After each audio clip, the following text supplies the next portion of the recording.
Desalambrando la historia. Hoy, 20 de noviembre, Día de la Soberanía Nacional. En 1845, la Argentina estaba envuelta en una guerra civil, que la reconocemos como la guerra entre unitarios y federales. Las provincias de la Confederación Argentina le habían delegado al gobernador de Buenos Aires, Juan Manuel de Rosas, las relaciones internacionales. Rosas consideraba al Uruguay y al Paraguay como si fueran provincias de la Confederación. Hasta intentó que la provincia de Río Grande del Sur del Imperio del Brasil se independizara y se sumaran a la Confederación. En ese contexto, una flota de guerra anglo-francesa intentaba intervenir en las relaciones del gobierno de Buenos Aires con el Uruguay y el Paraguay. En 1845, la flota anglo-francesa bloquea la ciudad de Buenos Aires. Intentan dirigirse hacia el Paraguay con una escuadra que había partido de Montevideo el 17 de noviembre. El imponente convoy de modernos buques de guerra, algunos a vela y otros a vapor, fuertemente artillados, y 92 buques mercantes con un importante cargamento para comerciar, se dirige hacia el norte por el río Paraná.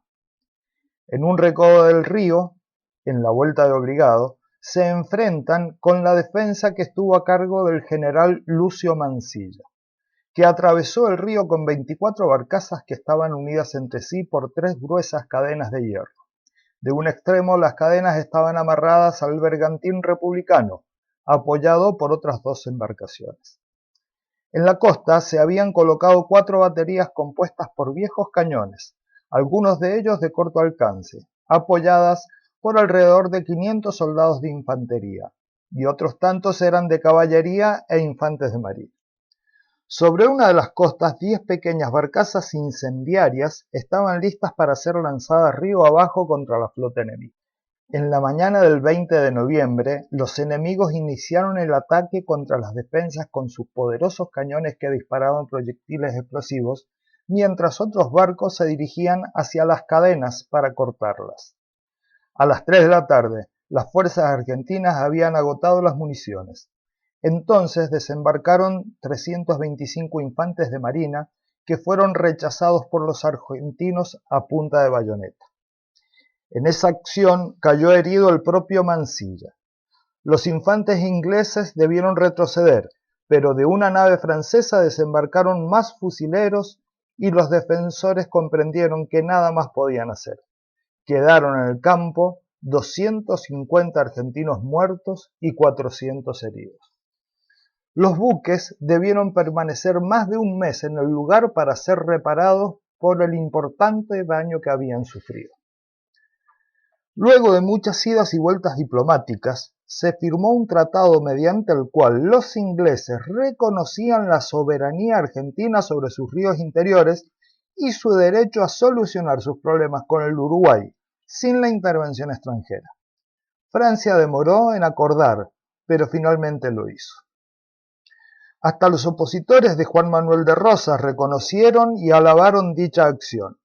José de San Martín, desde su exilio en Francia, había tomado casi como una afrenta personal el bloqueo al Río de la Plata, que lo llevaría a decir que los argentinos no somos empanadas que se comen con el solo abrir de boca. En su testamento le legaría el sable corvo a Juan Manuel de Rosas por la defensa de la soberanía ante el bloqueo. Paradójicamente, después de la caída de Rosas y la instalación de un gobierno federal con muchas características de unitario, se redacta la Constitución de 1853, que en su artículo 26 establecía la libre navegación de los ríos interiores de Argentina para todas las banderas del mundo. Esto quería decir que los buques europeos podrían navegar y comerciar libremente por los ríos de Argentina. Con esa constitución reformada y celebrada por los unitarios que regresaron del exilio a la Argentina, después de la caída de Rosas, se estableció el triunfo de la oligarquía porteña sobre las provincias atrasadas y salvajes, al decir de Domingo Faustino Sarmiento. Los gobiernos que siguieron a la Constitución del 53 fueron gobiernos que miraron a Europa o a Estados Unidos de Norteamérica y descalificaron o estigmatizaron a las provincias del interior. A principios del siglo XX, el vicepresidente de la Argentina, el señor Roca, después de firmar un pacto comercial con Inglaterra, afirmó en una sesión del Congreso de la Nación que Argentina se podía considerar parte del Imperio Británico. En lugar de festejar la soberanía el 20 de noviembre, la Argentina debería ser realmente soberana ante la presión de gobiernos extranjeros y empresas multinacionales que oprimen al pueblo y se llevan las riquezas que producen los argentinos. Hoy nos dan su ejemplo las convulsiones en Latinoamérica. Haití, Ecuador, Chile y Bolivia son ejemplos de pueblos que reclaman ser soberanos y hacer sus patrias más justas. Hasta aquí, desalambrando la historia.